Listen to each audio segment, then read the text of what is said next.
रामपुर गांव के पास एक पुरानी और विशाल हवेली थी जिसे लोग भूल भुलैया हवेली के नाम से जानते थे।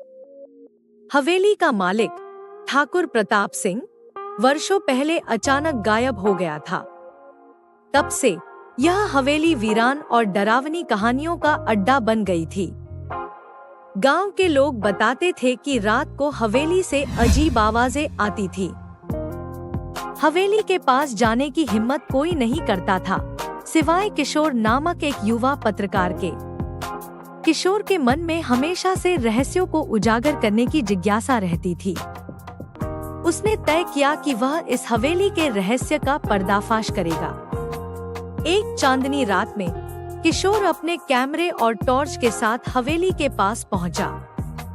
हवेली का दरवाजा जंग खाया हुआ था, पर जैसे ही किशोर ने उसे धक्का दिया, वह कर्कश आवाज के साथ खुल गया।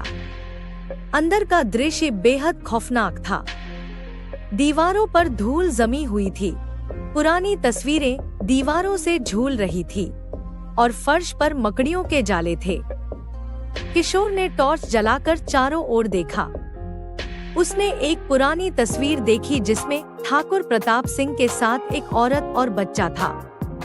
अचानक उसे लगा कि कोई उसके पीछे खड़ा है। उसने पलटकर देखा, पर वहां कोई नहीं था। डर के बावजूद वह आगे बढ़ता गया। सीढ़ियां चरमराती हुई ऊपर की ओर जाती थी।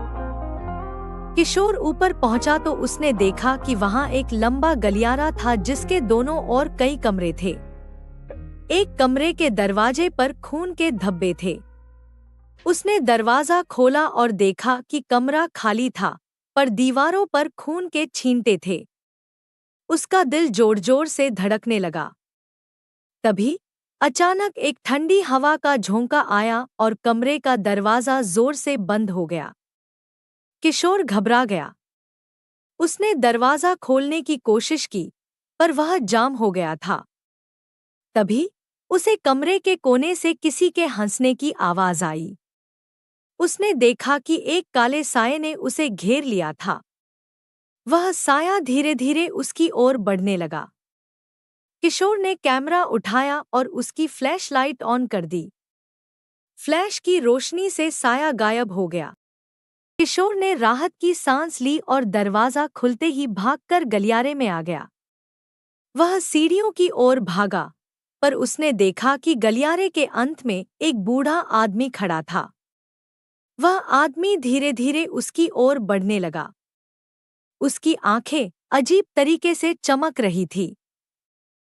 किशोर को लगा कि यह ठाकुर प्रताप सिंह ही हो सकता है। किशोर ने हिम्मत जुटाकर पूछा, आप कौन हैं?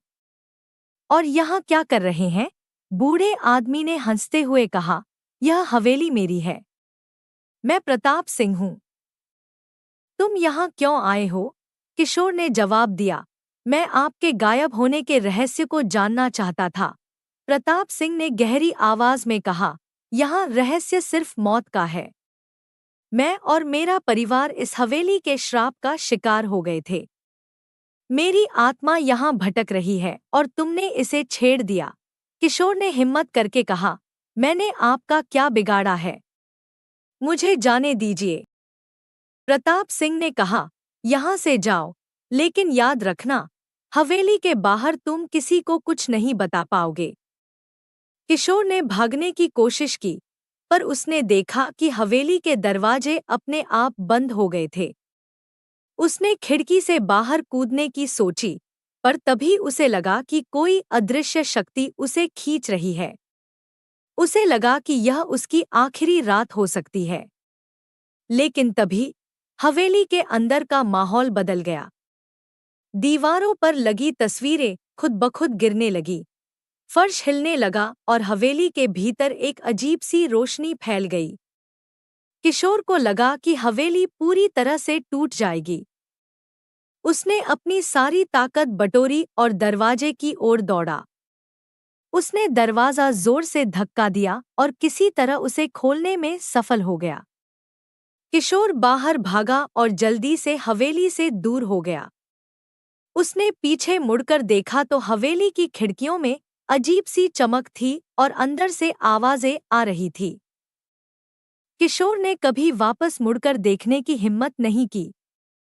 वह वापस गांव पहुंचा और लोगों को बताया कि हवेली में जाना जानलेवा हो सकता है। लोगों ने उसकी बातों पर विश्वास किया और तब से किसी ने हवेली की ओर रुख नहीं किया। किशोर ने अपनी रिपोर्ट बनाई, लेकिन उसे कभी प्रकाशित नहीं किया।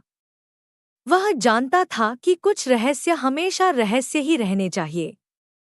भूल भुलैया हवेली आज भी उसी रहस्य के साथ खड़ी है, किसी के लौटने का इंतजार करती हुई।